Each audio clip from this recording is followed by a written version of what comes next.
All right. Welcome everyone to the 2021 Richard Jessor Distinguished Lecture on Health and Society. We have a few little announcements on the screen. If you have any questions or need any help enabling the live captioning or renaming yourself, if you would like to do so, feel free to send me a private chat. And we've been starting our Institute of Behavioral Science events with a land statement, so I'm going to read that off. The Institute of Behavioral Science at CU Boulder acknowledges that the university sits upon within the territories of Ute, Cheyenne, and Arapaho peoples. Further, we acknowledge that 48 contemporary tribal nations are historically tied to the lands that make up the state of Colorado. We say this to honor the contributions that the Native Americans and the tribal nations who have been here before have made to this state and the University of Colorado specifically. We are going to start off with the interim director of the Institute of Behavioral Science giving a brief introduction, and then followed up by Jason, who will introduce our speaker for today. Feel free to send me a chat if you have any questions or need any help with anything, and we will finish up with question and answer, and I will help moderate that at the end. Thank you. Thanks so much, Eileen. Everyone, I really appreciate you being here, especially on such a lovely Friday afternoon. My name is Steph Milbourne. I am the interim director of IBS this year, and it is my great pleasure to say a few words about Professor Richard Jessor, for whom the distinguished lecture is in his honor, and say also a few words about the Health and Society program within IBS that's sponsoring the lecture.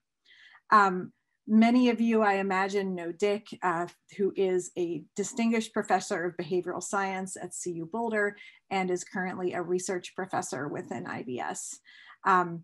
Dick is, of course, a legend, and for many of us who have been lucky to have been his mentees, someone that is absolutely unforgettable. He started at CU Boulder in 1951 after receiving his PhD from Ohio State University, and he has been in the Department of Psychology and Neuroscience. In 1959, he was one of the faculty members who founded the Institute of Behavioral Science, making it one of the oldest social science institutes in the country. And for that time since then, he has been the longest serving faculty member in the history of the University of Colorado Boulder. He has many, many amazing achievements to his name. Most recently, he published his collected works in 3 volumes through Springer, which when you see them put together like that, it's even more astounding to see what he has amassed during his career. And as I understand it, there are tens of thousands of downloads of the different parts of those collected works. He has been cited nearly 35,000 times, has won most of the awards you can imagine, and remains even so such a humble and fantastic human being. And so it's terrific to be able to have this distinguished lecture in his honor. Dick founded the Health and Society program within the Institute of Behavioral Science in an attempt to focus on health and well-being in addition to problem behavior, the theory which he was the originator of. And Health and Society and the Problem Behavior Program, which is now the Prevention Science Program, have worked hand in hand since then. And it's been great to have Dick as the first director of the Health and Society Program. The second director is our current director, Jason Boardman, and Jason is going to be introducing our wonderful speaker for today, Professor Elliott.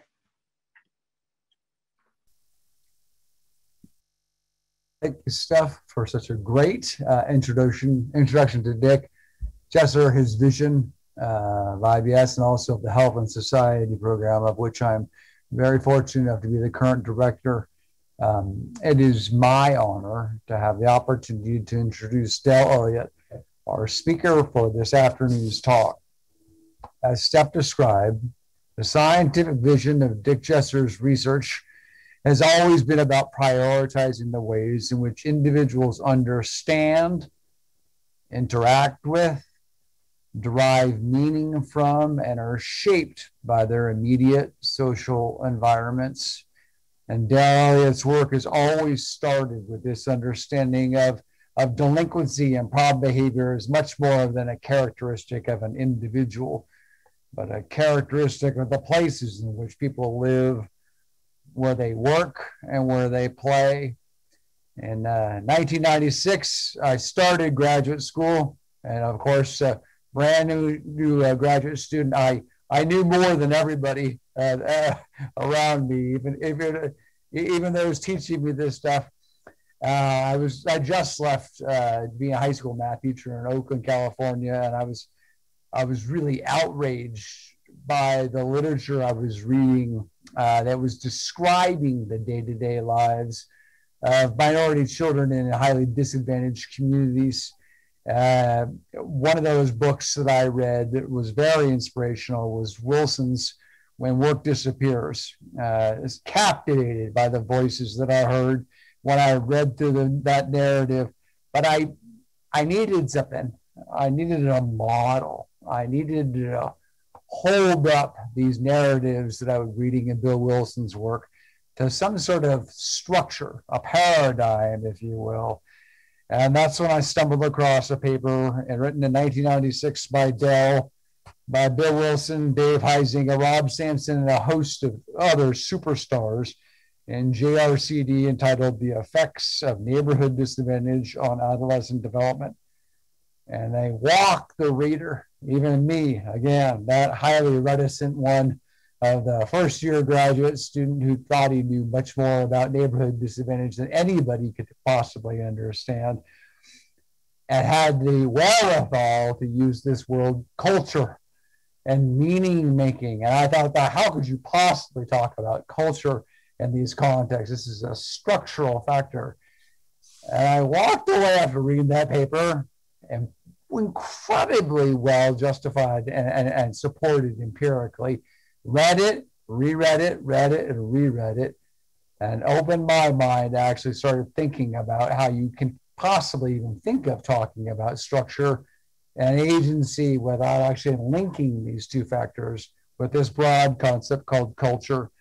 That single paper has been cited over 1,200 times, and it's still one of my favorite pieces of literature on neighborhood effects, and I cite that work very, very often. And so if you think about that same rigor that he has, to take that same approach and turn it into a massive program designed to enhance individual and community resources in the face of these chronic exposure to stress and strain, that's where we see the Blueprints program, right? It speaks again volumes about Dell as both a scholar, but also as a human being. And I'll summarize my comments about all this by this final, a very eloquent but brief statement that Dell wrote about Blueprints. We now have an alternative to locking kids up. And that seems simple, but it's incredibly empowering about what it means and highlighting and structure, and the role of the immediate social environment is so fundamental to how people start seeing themselves, to understand these complex, entrenched problems like problem behavior that we're seeing in communities, not just as a characteristic of those kids who are being locked up, but a characteristic of this multidimensional, multi-level thing that we call society. So with that, I will stop talking, and I will introduce you to Del Elliott, who is our speaker for the second Richard Jessor Distinguished Lecture on Health and Society. Del. Thanks for that introduction, Jason. I'm really honored to have been invited to present this distinguished lecture. I've actually treasured this opportunity to honor Dick. So in addition to the things that Stephanie reported when she described all of Dick's accomplishments, Dick played a major role in my own professional development and in my professional career. He's responsible for my coming to CU, and in many ways responsible for my staying at CU for over 50 years now. It was a dream job that I was offered a job with a half-time research appointment in IBS and a half-time appointment in the sociology department. Dick created a truly unique research environment in IBS.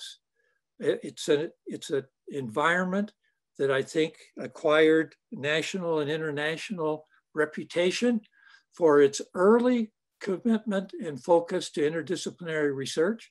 And I think it was also highly noted for its focus upon and commitment to theoretically informed longitudinal research. We had a number of major longitudinal studies, all driven by systematic theory development.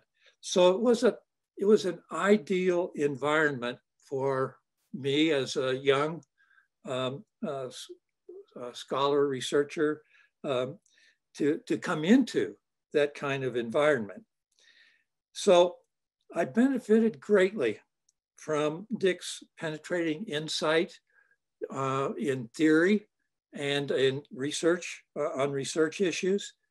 I had consistent support and encouragement from Dick throughout this entire time, even into very recent time, and benefited also from his wise counsel on a number of career decisions. I didn't always accept that counsel, but for the most part, that was true, and it was very, very welcome. So actually, I really know no other researcher and scholar that I have greater respect for than for Dick Jessor. So it is my great pleasure to be able to honor him on this lecture at this day and this time. Thank you, Dick, for that opportunity and for all of the support and encouragement that you gave me over the last 50 years. My presentation is coming primarily from an article that we just published that came out in November in the Journal of Criminology and Public Policy. So I would like to acknowledge my co-authors on that paper, which Pam Buckley, Denise Gottfredson, David Hawkins, and Patrick Tolan. Together, we published this article, and it, for the most part, is material that is presented here in this lecture. So we're looking at evidence-based programs and practices and their relative impact on the juvenile justice system. This is an issue which has provoked, I think, considerable debate, and that debate is described in the article that we published. We're looking at three types of interventions. We're looking at evidence-based programs. These are individual brand name interventions. I think everybody knows those, like life skills training, multi-systemic family therapy, nurse-family partnership, with an explicit theoretical rationale, logic model, with formal manuals, training, technical assistance, fidelity checklists, et cetera. These programs are proven effective in well-conducted experimental evaluations. In comparison with that, we have evidence-based practices as an alternative strategy for looking at prevention. Practices are generic sets of programs like cognitive behavioral therapy, family types of therapy, hotspots, policing, mentoring. These are based upon common elements or core components that have been proven effective on average in a systematic review of their experimental evaluations. Now, that's my definition of a practice. I need to say right off that I'm not sure there is any formally accepted definition, but this seems to me to be pretty much what people are talking about when they talk about evidence-based practices. Evidence-based policies refer primarily to formal policies or laws which impact, in this case, juvenile justice programming or juvenile justice outcomes. So these are regulations or statutes that are designed for a large population, across a large population. The evidence for this kind of prevention intervention typically involves regression discontinuity and interrupted time series designs, because you can't, or at least it'd be very difficult from my perspective at least, to implement randomized controlled trials. So Lipsy, in an article in 2018, laid out the challenge with respect to the effectiveness of evidence-based program approach and proposed an evidence-based practice approach as an alternative. So let me summarize his critique of the program approach. Program registries after 20 years, actually Blueprints has been available online for almost 25 years, or at least 25 years. And his claim was that the program registries have had a negligible impact on juvenile justice system programming after 20 years. Secondly, that the few brand name programs that meet the evidentiary standard for evidence-based rating that there are very few of those programs that can meet that evidence-based standard. Third, that the evidence base for certified programs, the few that are available, is thin and narrow, and that produces a high risk for failure at scale up for those programs. And finally, that the implementation obstacles discourage adoption. The high fidelity demands, the limited repertoire of programs that are available, the costs are often higher for these programs than for other programs, and it involves problems related to retraining staff or laying staff off to adopt these kinds of programs. In contrast, this generic practice approach has a larger evidence base, and clearly I think that's true. More evaluation studies of a practice type, a wider range of evidence-based interventions. Let me handle a phone call here.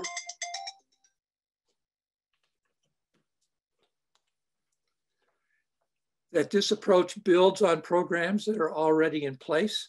It's an incremental change strategy, which is easier, greater potential for scale up and impact on routine practice in the juvenile justice system using this approach, that it offers types of interventions that are not available from evidence-based model programs, and it makes better use then of the available program evaluation database.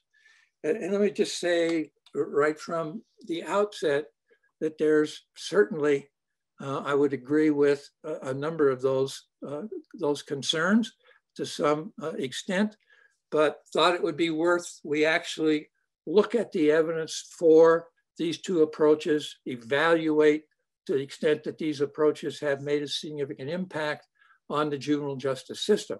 So our focus here is really on programs that are being implemented within the juvenile justice systems. There are a much broader set of programs that are evidence-based programs that are universal programs or are working with children and kids who have some risk condition.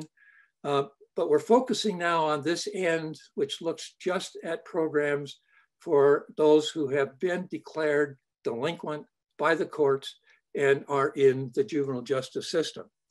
So the way we're going to compare that, first of all, is looking at the criteria which are used for certification on evidence-based interventions, on programs, on practices. For the most part, we're going to ignore policy. So we're just going to focus upon programs and practices. We want to look at the criteria for determining the intervention impact on juvenile justice system operations. So we're looking at the evidence of intervention effectiveness when a program or practice is taken to scale, evidence of population level impact, evidence regarding the obstacles to adoption, fidelity demands, costs, local flexibility, adaptation, to see if one of these two alternative approaches is more likely to be adopted is easier to be adopted by the juvenile justice system. First issue has to do with the criteria for calling a program an evidence-based program. I've actually come to resist this label because it's so vague with respect to what the evidence is. And so we see this confusion around whether it requires randomized controlled trials, whether it requires an experimental trial, whether it can involve correlational data, whether anecdotal data, satisfaction surveys are adequate. So I prefer experimentally proven programs, but we're going to stick with the current language and talk about evidence-based programs and what that standard means. So the original meaning, I think, referred to experimental evidence from rigorous trials that provided statistically significant positive effects, essentially provided evidence for a causal relationship or supporting at least a causal relationship. This is the standard that's being used by the Society for Prevention Research, the American Psychological Association, the National Academy of Sciences, Shadish, Campbell, and Cook's classic articles, and all of the major registries of evidence-based interventions. For blueprints, our standard had the following characteristics: that there had to be an explicit theoretical rationale or logic model for the intervention. There had to be at least one quality randomized controlled trial plus an experimental replication. It could be a QED. And third, sustainability of the effect for at least 1 year and no harmful effects. So that's the standard which the Blueprints Registry has been using pretty much from the beginning.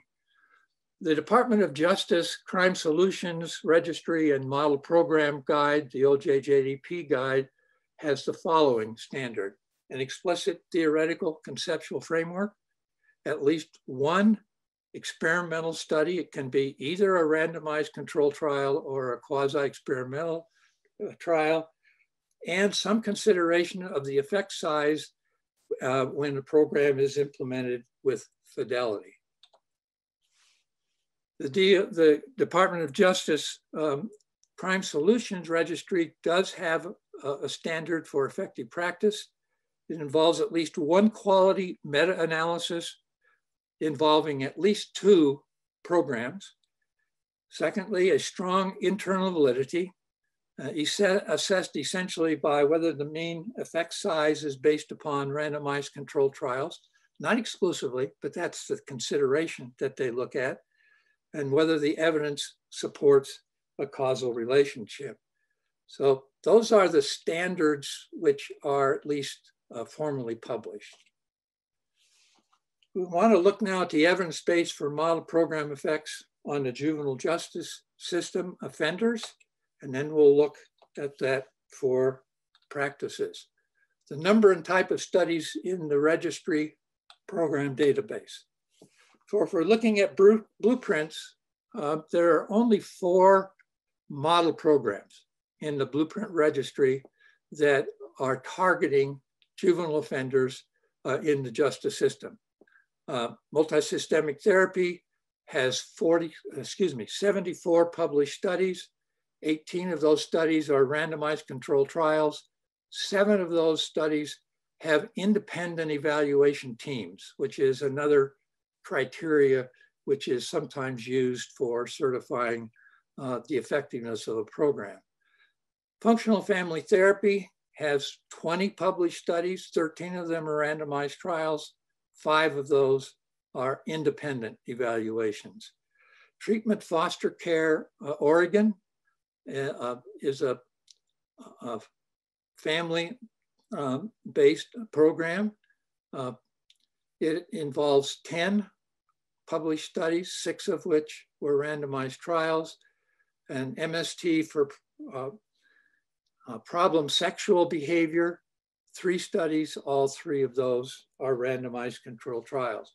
So right off the bat, it's clear that at least with the Blueprints Registry, there aren't very many programs. It's few. There aren't a larger set of programs. If we look at the database for the criminal, for the two Justice Department registries, there are a number of additional programs for crime solutions and the model program guide. So the Adolescent Diversion Project is listed there as an effective program, involves 2 studies, one of which was a randomized trial. Aggression replacement training, 2 studies, one of which was a randomized trial. MST for drug abuse, 2 studies, one of which was a randomized trial. Multi-systemic family therapy, 2 studies, one of which was a randomized trial. And then 3 studies which are based upon a single quasi-experimental study: Brooklyn Treatment Court, Juveniles Breaking the Cycle, and Project Build. So even looking at the standard, which is a lower standard in the Justice Department registries, we're still not talking about very many programs. And looking at programs that have a substantial database, we're still looking at 4. So LIPSI's concern about the evidence being thin and few studies clearly is supported if we're looking at the justice system programs. The justice system programs include those 4 blueprint programs as well. So they do have a more substantial set of programs to recommend, but the evidence base still is pretty much limited to 4 programs.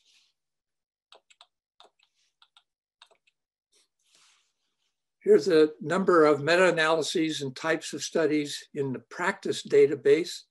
That database is the Crime Solutions Registry. There's a single practice recommended there in their database, and that's treatment in secure corrections. That's a treatment option for serious offenders. 1 meta-analysis involving 17 studies, 6 of which are randomized trials, 11 which were quasi-experimental studies. That's the only registry that has practice recommendations to make. In addition, however, LIPSI has developed a program which he calls a standardized program evaluation protocol, which is based upon a very huge meta-analysis involving 548 programs. 29 of those programs were family therapy type programs, cognitive behavior therapy programs, 58 social skills programs, 169 mentoring programs, 17. And LIPSI describes SPEP as an evidence-based intervention and essentially treats it as if it were a practice and has defined it as a generic type of practice involving these 4 types.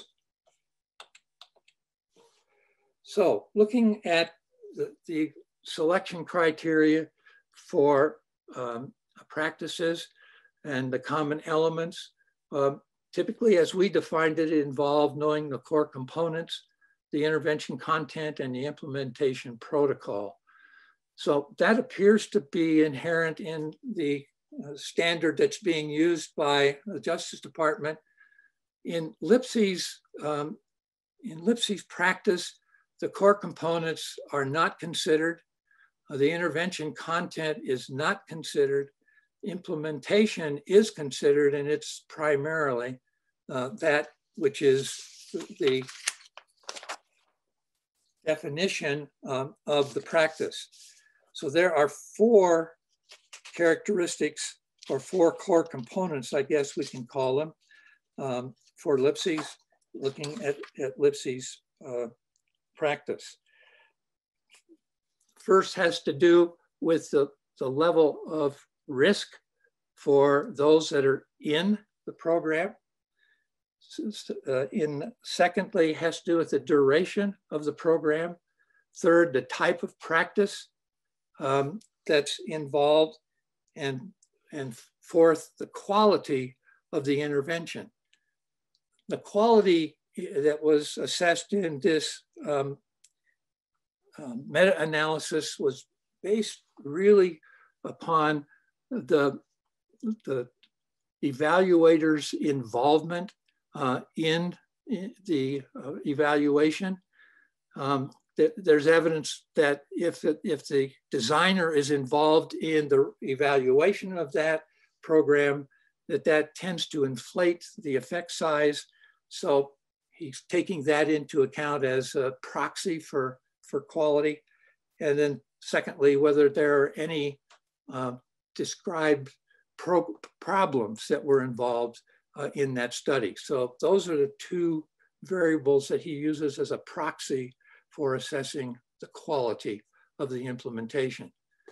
The theoretical rationale or logic model is not considered in the LIPSI evaluation criteria.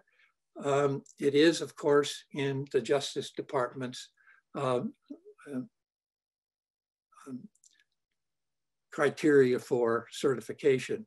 Study quality is central to the LIPSI consideration.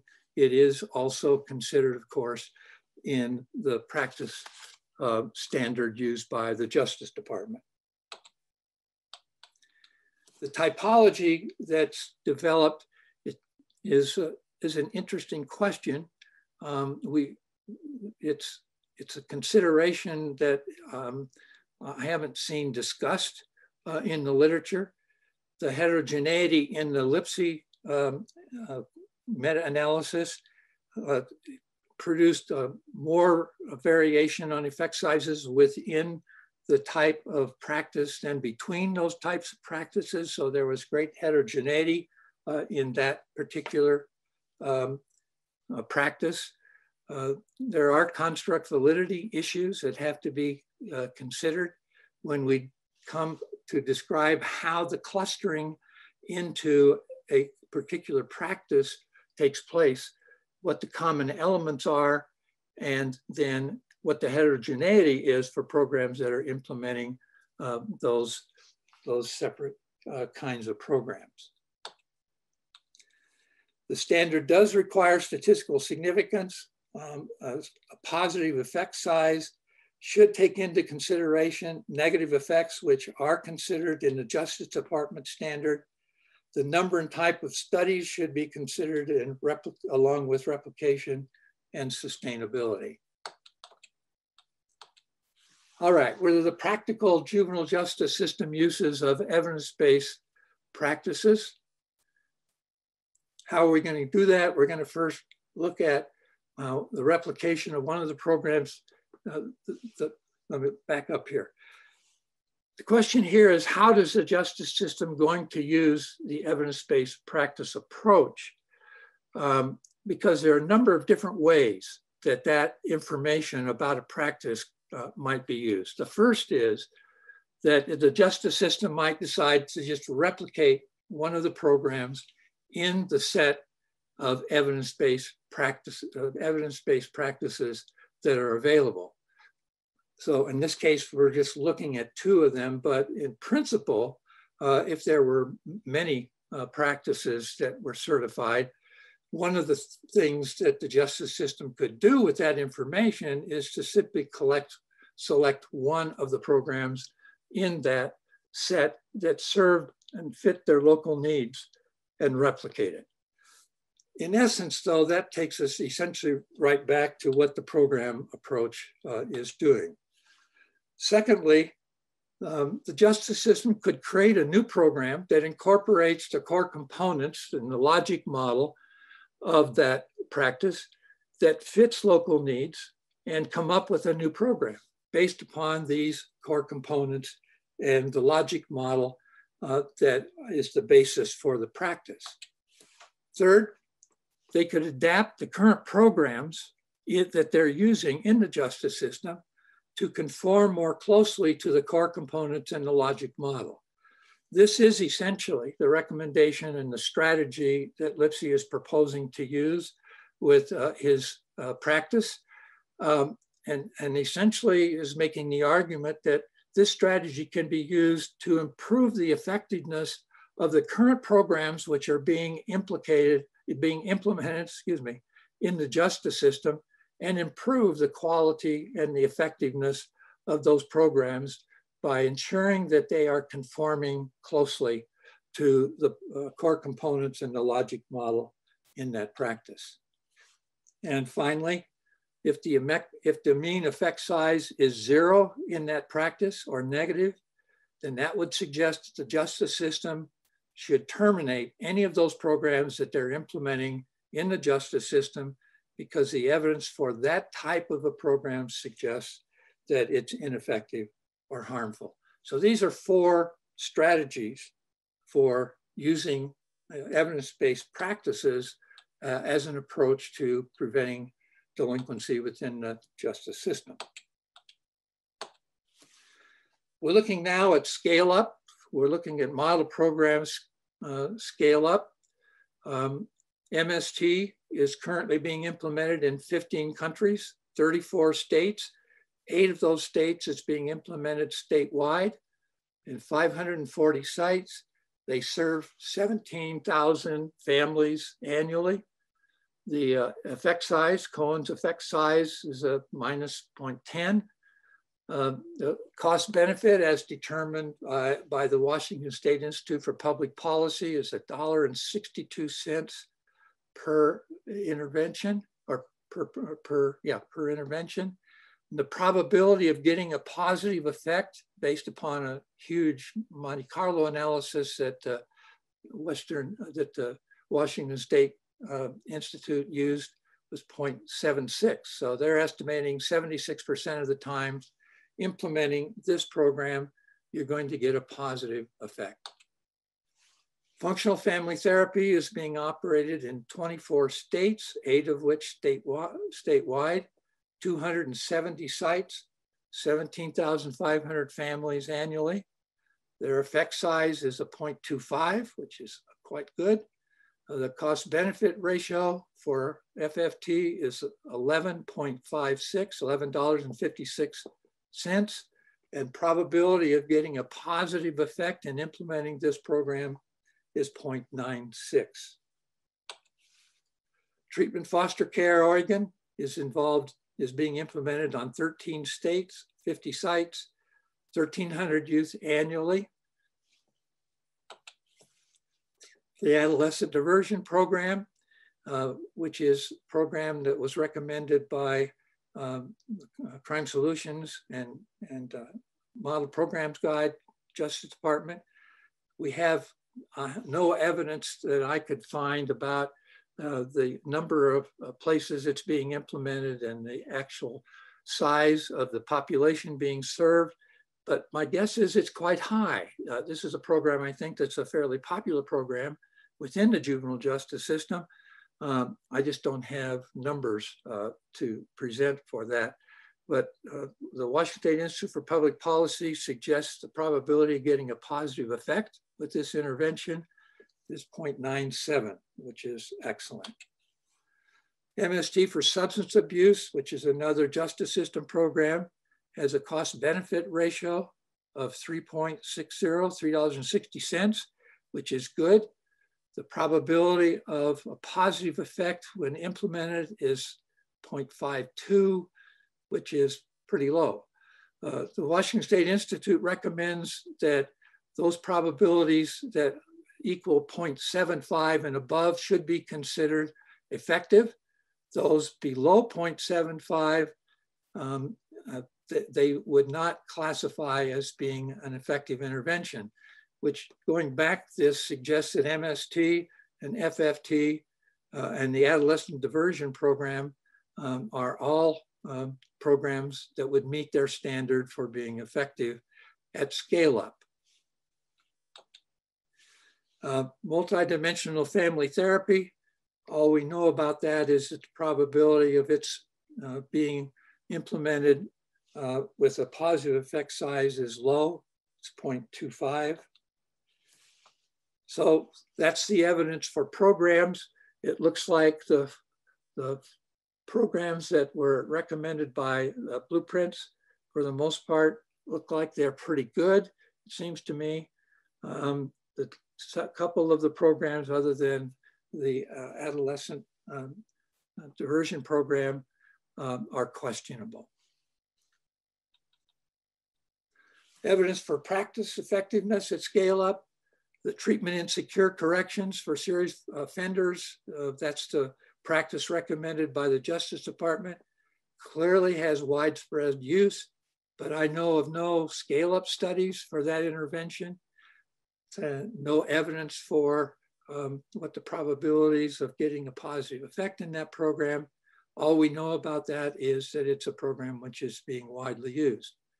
With SPEP, there is limited scale up. We know it's being implemented in 10 states, but we have no experimental studies of this intervention. Juvenile justice impact, statewide effects, and cost savings. Now we're looking at a higher level of implementation, the statewide level, and the effectiveness at that level. So Washington is implementing MST, FFT, aggression replacement training, and another program I'm blocking right at the moment on what that is. The recidivism reduction that's reported by Washington in their statewide implementation ranged from 10% to 24% reductions in recidivism. The cost benefit ratio they report is 3 to 1 at the low end and 8 to 1 at the high end. Washington state projects their annual savings by 2030 will be $425 million a year on the basis of achieving these reductions in recidivism. They actually canceled the construction of a planned prison, adult prison, based upon the evidence that they had with respect to these cost savings and reductions in delinquent behavior. Florida is implementing statewide MST, FFT, and brief strategic family planning. That reduction in recidivism is estimated to be 8%. Cost benefit is estimated to be 11 to 1. Savings of $124 million between 2004 and 2010. In Pennsylvania, we're implementing MST. Wayne should know about this, and FFT, treatment foster care programs. Between 2011 and 2012, the estimate was that there were $16 million savings implementing those programs in Pennsylvania. New Mexico is implementing MST. The cross-benefit ratio there was 6.6 to 1. The savings there are estimated to be $135 million over 9 years. We have no estimates for cost savings or effects, statewide effects for SPEP or the treatment in secure corrections estimates. We do know that this treatment in secure corrections for serious offenders is widespread for serious offenders. We just don't know the effect size or the cost benefit. SPEP is being implemented in 10 states. We don't know the effect size or cost benefit. There have been no experimental trials for that intervention. So where are we with respect to improving the effectiveness of juvenile justice interventions? First, I think there's a great need for us to establish consensus on the evidentiary standard for certification as being an evidence-based intervention, whether we're talking about programs or whether we're talking about practices. It would be great if we had some minimum consensus. I don't think we're ever going to come to a consensus on what's going to be recommended by different agencies or associations that might be recommending standards. but it seems to me we could come up with some minimum standard. And I'm really concerned about a standard which involves a single quasi-experimental study.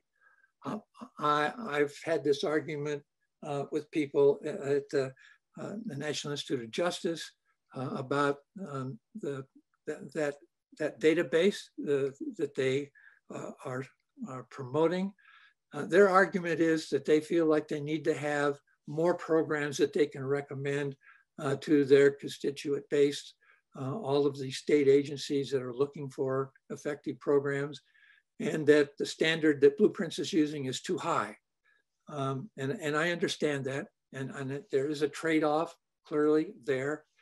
But at that point, I think Lipsey's critique is one that needs to be taken serious, that we don't have very many programs that we can recommend that meet a higher standard. But I'm hopeful that in the future, we might see some consensus within the criminological community about what the standard should be for certifying programs as effective. I think we need to prioritize future research on identifying the core components of evidence-based programs. There is, from my sense, is that there's almost no research that looks at what the core components are of programs that are being considered evidence-based programs. That applies to Blueprint programs. I know that MST has done work trying to identify the core components, looking at an analysis to try to document that it's the theoretical risk factors that were being addressed, that are being changed, that produce the outcome as a way of confirming the causal model that's implemented in that program. But beyond that, looking at core components is essentially an ignored research strategy that I think is critical for our future in being able to identify and promote effective programs. Third, I think we need to establish some meta-analysis standards for certifying practices as evidence-based. There's very little research or discussion in the literature about this question. We need to have some rules about selection criteria specifically for identifying practices that we want to certify. There are selection criteria which are promoted, but they aren't really designed to address that issue. We need to have design and quality requirements for the programs that are being included in that meta-analysis. I think we need to have some policies regarding the level of heterogeneity that we would allow within a practice before we would certify that practice as an evidence-based practice. And we need to have some rules for how you handle negative effects. In the SPEP practice, there are a considerable number of negative effects within several of those practices which are being promoted. And in some sense that may be manageable, but I think there has to be some policy for how that's going to be treated. In the Blueprints program level of analysis, negative effects disqualify a program from being certified as an evidence-based program. And finally, I think we need to have some experimental evaluations of practice scale-ups. I know that Lipsey made a valiant effort to get SPEP evaluated in an experimental evaluation. Unfortunately, there were problems in conducting that evaluation, and the evaluation was never completed. The evidence that Lipsey has at this point for that practice is correlational evidence. There's no experimental evidence. I think we need to require experimental evidence before we consider a practice to be labeled or called an evidence-based practice. So here's a quick conclusion. There are few juvenile justice interventions that meet the evidentiary standard for being evidence-based interventions. The encouraging thing is there are few. Let's just acknowledge that. That's the reality. But the encouraging thing is that the Washington State implementation statewide with 4 programs, 3 of which were effective in that, in the evaluations that they have done, had a substantial effect, a big enough effect that it affected statewide levels of crime and led to the abandonment of a construction for a new prison. When I looked at the level of implementation for FFT, MST, and the Oregon family therapy intervention, it seemed like they were serving approximately 12 to 13% of juveniles that were adjudicated as delinquent in 2017, which is the study I looked at. So it's conceivable that we could mount a national initiative with 4 programs and achieve a significant level of reduction in recidivism and sizable cost savings for what we currently are investing in juvenile justice programs. So I'm optimistic, even though I clearly would admit that we have a few programs and we don't have a wide range of different kinds of interventions that we can recommend. Second, the current evidence impact is small in juvenile justice, but I think is significant. Fourth, there are some evidence programs that have proven effective at scale up with small to moderate effect sizes and cost effectiveness. Those are the 4 we described. And the number and effectiveness of evidence-based programs is sufficient, I think, to mount a national initiative to improve the effectiveness of juvenile justice system programs. So if I haven't made it clear, I'm optimistic. I think that evidence-based programs, while few, have proven themselves as being a valuable asset to the operation of our juvenile justice system. Thank you. Thank you very much, Del. That was such a great talk. I'm sure we have lots of follow-up questions from people. We are going to let Dick Jessor have the first question. And if anyone else would like to ask a question, I would ask that you use the raise hand feature in Zoom. If you don't know where that is, there is a reactions button down towards the bottom of the screen. It has a little smiley face above it, and then you can click raise hand there.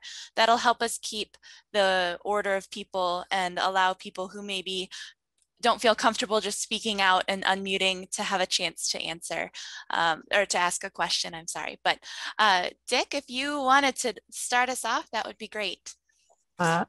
Thanks very much, but I'm going to pass on the question. I just want to make a statement that Del's presentation is just characteristic of the care and intensity with which he follows up his concerns about, in this case, intervention, but always moving from theory to implementation or practice, and his concern for the impact of the work we're all doing in IBS for enhancing the life chances of the population that behavioral science is really intended to serve. So I want to thank Del very much. And while he was honored to be selected, I was honored to have him accept the invitation. Thank you, Dick. I do know that Kathleen Tierney had a question if no one else has a question at the moment. I do have a question. Del, thank you for this absolutely staggering overview of research that you've put together. Really quite amazing. I think that that for those of us who are not in the field, I wonder if you could describe, you know, you've talked about the MST and the FFT and their cost benefit analysis and effectiveness and all that. I wonder if you could describe in a little more granular detail what you think is a specific project or program that is the gold standard.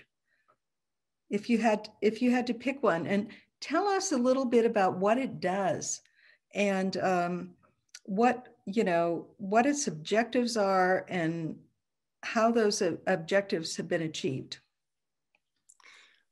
You know, it should be clear that the programs which have proved effective are, with one or two exceptions, family-based interventions. So it does highlight, it seems to me, that in delinquency prevention and crime prevention, that the family plays a critical role. It's also the case that those programs that are effective are multi-systemic in the risk and protective factors that they consider as the criteria for changing the social environment and the family-based interactions and individual accomplishments and traits which are involved. So, you know, I did mention that MST was one of the interventions that had done some additional analyses looking at core components and mediating effects analyses. And what was interesting to me in that analysis was that the core component which had the strongest effect and mediated the intervention and the outcome had to do with the extent to which the family was successful in monitoring their children's peer group involvements and participation in school-related activities. So I think one of the lessons from that has to do with the environmental and risk factor conditions which have to be addressed if you're going to get significant effects. And for all of these programs, the effects are relatively small or moderate effects. So I think those are characteristics of the programs that are truly effective. They work with the dynamics of interaction in the family. They teach parents how to be more effective in parenting, but they're also engaging the school, the teachers in the school, the kind of peer groups that kids are are involved in at school, and trying to address the risk and protective factors in each of those domains, which says something about the comprehensiveness of these interventions. So I think those are the characteristics that I think we know to this point as being the things which are critical if we're going to be successful in reducing the risk of recidivism and in the justice system at least. Now, there are prevention programs that are universal programs, and I think you see a broader range of interventions and different intervention contexts when we're looking at prevention programs, which are universal programs or are targeting kids at some risk. Okay. But at least for what we're talking about today, justice system kinds of programs, I think that I've described what I think makes those programs work. Thank you, Del. Great. That was such an interesting answer. Thank you. Jason, I'm going to let Jason go first, and then it'll be either Dick or Jane. Thank you. So Del, this is a question that I think others have heard me ask in the past, and we've talked a little bit about this, but there's this idea that there's an intervention and that there's an effect size and there's something that you can measure. And the dream world is you've got a treated and untreated group. You compare the differences in these groups, and they're in some ways randomly assigned to these different groups, which implies that selection into this high-risk group, these kids who are already involved in some way with the criminal justice system, is the same for individuals with different backgrounds, socioeconomic, more importantly, racial backgrounds. And so what the dream solution for most statisticians was to do propensity score matching, where you actually match on the probability of being in the criminal justice system in the first place. And that was fine for one thing, but it drove me crazy still, because you could have the same probability, but for very, very, very different reasons. And those who have seen the work that I've done, for example, not related to criminal behavior at all, related to something like obesity and mortality, we show that the effect is conditional on whether you are genetically oriented towards having higher obesity versus socially oriented. And among those who are genetically obese, if we thought about such a crude word, there was no association between obesity and mortality, none whatsoever. It was socially oriented. And so in this case, if you're talking about being in the criminal justice system selected into that, I may propose the individuals who identify as non-Hispanic and Black are almost randomly selected from that population because of multiple forms of institutionalized forms of discrimination, interpersonal discrimination. Whereas individuals who are non-Hispanic and white much more highly select for those, if there are any things like genotype related to problematic behavior, they're sort of more genetically oriented problem behavior. So you're measuring an intervention, but the composition of what gets you into that system in the first place is completely different because of social mechanisms. How in the world do you structure this to tease that apart, not just methodologically, but theoretically? What is that comparison, and how do we make sense of it? And you have 15 seconds to answer my question. well, of course, the logic is that that's one of the reasons you want to have randomized controlled trials. That doesn't answer your question totally. I acknowledge that, but that's the strategy. Is if you randomize, you're trying to control for those different factors. I think it is important to note that in most of these analyses and evaluations, there are attempts to control for those variables, particularly the race and social class, ethnicity variables. Again, that's not going to get at the level that you're talking about, but it's approaching that. That's the way it seems to me we're trying to do that. And the good news is that the evidence is that with these programs, the attempts to tease out whether there are differences, particularly differences by race and ethnicity and gender, show for the most part that we are not finding evidence of those kinds of differences in these interventions. That leaves open some of the questions that you're raising about the selection process going into the justice system. And I don't have an answer for you, even if I had an hour, for some of the variables you're suggesting that should be considered. I think that we're doing at least a reasonable job controlling for those kinds of variables that we have evidence impact in some way involvement in delinquent or criminal behavior.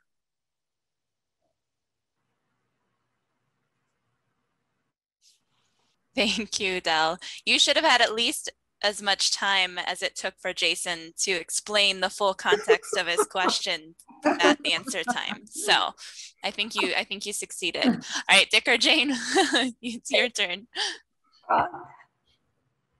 You've talked, Del, and thank you for this. It was really interesting, but you've talked about the programs as if they're one size fits all. And really following up on what Jason was asking, it's not to me where there are differences in the effects by race and gender, but are there programs that are targeted to the different situations by race and gender of kids who get into the criminal justice system? That's a good question. And I know that there have been attempts, for example, at life skills training is a prevention program, it's a universal program, to modify that intervention to specifically address conditions and situations and environments for specific racial ethnic groups. So they have a version of life skills training which was tailor-made for African-American youth. The interesting thing about that was that they found no difference in the scoring of those interventions for African-Americans, whether they used the African-American specific version of the intervention or they used a generic version. That was a surprise to me. So that's one attempt, it seemed to me, to do that. So I think that there are those who are developing specific versions of the interventions which do in fact use the risk and protective factors which are unique to a given population group. How much of that is being done is not a lot, but I think currently there is an effort to do that and to do that more frequently with programs. Does that answer your question? Yeah, because it seemed to me that the programs that you say are effective have sufficient impact that I'm not sure that a lot more research is the way to go, but rather a lot more implementation at this time. And I wondered how you feel about that. No, I agree with that. But the other thing I should mention, of course, is that Dick's work in China is another example of that the developmental processes and the criteria and the risk and protective factors with respect to development that are linked to crime and delinquency and many other health-related outcomes are universal across different racial, ethnic, and other populations. But I think we have to continue to look, as I think that they did with LST, to developing treatment interventions that target specific instances and contexts that characterize particular populations. The evidence to this point suggests that we aren't finding big differences in doing that, but I'm committed to the idea that we need to continue to look. Okay, good. Thank you. That was another, we've had some great questions. I wanted to point out that we're gonna drop a link in the chat that is a link to the open access publication for Del's most recent publication. And so you'll be able to share that and access it. And then Pam also has the link to the Blueprints Quarterly that has a summary of it. So thank you very much, Pam, for sharing that. Do we have any other questions? Sense in looking at intervention literature that the predominant focus is on risk reduction rather than on pro-social positive promotion, whether it's health promotion or pro-social behavior promotion. I thought it would be helpful if you could think about that distinction in relationship to the programs you were talking about, or more generally, the more universal programs that you referred to. Well, I think you're absolutely right. I think that the bulk of the interventions are looking at theoretical models. And I think even within many of the theoretical models that are proposed are pretty well restricted to risk factors and rather than looking at protective factors. And I think that's unfortunate. And I don't know outside of the criminology literature, but within the criminology literature, it's true that we're focusing primarily on risk conditions more specifically. I think that there is at least some current interest in trying to look at protective factors as well. I know that we, on the Blueprints board, we do look at programs that are trying to promote positive outcomes and positive characteristics and environments as something that we're looking for. But I don't see that there's a balance at all there. And I don't know whether that's because of the theories that we're using and that we haven't developed theories that have really promoted or focused upon those positive kinds of outcomes. There are others here listening and is better positioned than I maybe to even talk about that. I do just want to say that one of the things which really concerns me about the whole meta-analysis literature is that it's largely theoretical. And that literature is focusing almost exclusively upon risk conditions. I think there is some interest in trying to understand what the causal mechanisms are that are involved before taking a program to a national level or to scale, but it's unusual. I mean, even the best programs we're talking about have not done that. They've not done mediating effects analyses, other kinds of analyses which would document the causal mechanism and the theory. So we're not getting, in the work that we're doing here, we're not validating theory much. We're ignoring it. And that's my major criticism of the Lipsey practice approach. And Lipsey and I had this argument about, whether or not, theory was important. And Lipsey seemed to say he didn't think it was important. As long as you could show that a program worked, it didn't matter whether you had any knowledge or information about how it worked. So I think that you and I are probably in the minority in thinking that it's critical that we understand how what mechanism is working, because there is so much adaptation going on. The programs are being modified, they're being changed after being implemented, and these changes are being made without regard to any understanding of what the causal processes are that are involved. And that seems to me is going to lead to a lot of failure, a lot of undermining the quality and the potential effectiveness of programs. Can I just? You can talk. Just to emphasize, I think the prevention field has assumed that by reducing problem or risk behavior, that positive behavior is automatically the default, the outcome. And that's clearly not.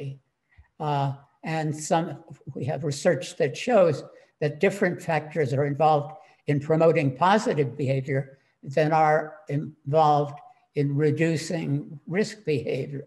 So the idea of assuming that once risk behavior is reduced, that you have pro-social or positive behavior is, I think, what has characterized the field far too much. And as you were emphasizing, it reflects the lack of theoretical discrimination between what risk processes are about and what promotion or protective processes are about.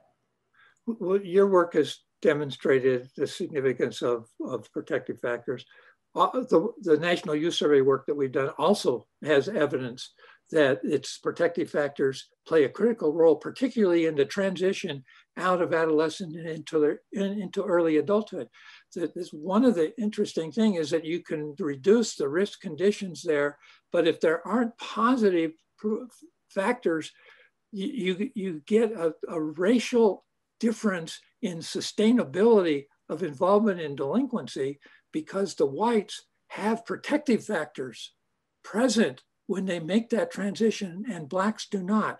So if blacks are unable to get jobs, their continuity in their violence goes on.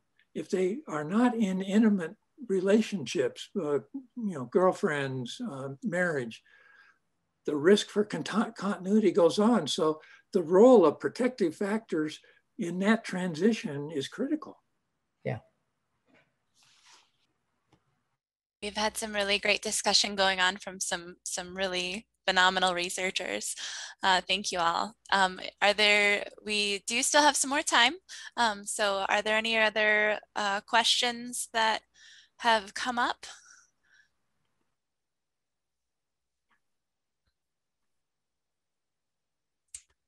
All right, if not, I'm going to turn it over to Jason to finish out. I will post a link in the chat that is for the event post for this event, and probably on Monday or Tuesday we will get the video recording up there if you did want to share it. And I will also try to make sure that it is in if we get it up on Monday morning, we can have it in the newsletter for Monday morning. But so I will post that in the chat, and I'm turning it over to Jason to finish us out. So I'm gonna ask for your collective support in three different rounds of applause, and that is, let's first give a rousing, loud whoop whoop of applause to Dick Jessor, who has given the better part of his life to improving the social behavioral sciences across the board, to improving the standards and excellence of research at CU, at IBS, and the Health and Society program. Woo! We are all better off because of you, Dick, and we're all very grateful. That was me saying thank you. Our second round of applause is for Elliott for giving such a thought-provoking, scientifically rigorous, and again engaging lecture on what might seem like a very simple question, and showing how very, very, very complex it is, and even more complex those answers might be. I think you did the right thing, and we're leaving with more questions than we had when we started, and that's a good thing. So thank you very much, Del. And then that third one is all of the behind the scenes, putting all this stuff together and making sure we're actually in the right room, in the right place, at the right time. Please help me. A round of applause for Eileen Brown for helping up make all of this stuff actually happen. If we were physically in a room together, we would now open up a really nice bottle of Italian red for you, Dick, and we would pass around those and enjoy a glass of wine. So I encourage each of you individually to raise a glass of wine tonight in Dick's honor. I don't have, all I have is an Nalgene bottle right now, but later tonight I'll raise a glass in Dick's honor, and I will say thank you one more time. So thank you all for joining us this afternoon, early evening, and I hope you have a wonderful weekend. And thank you all again.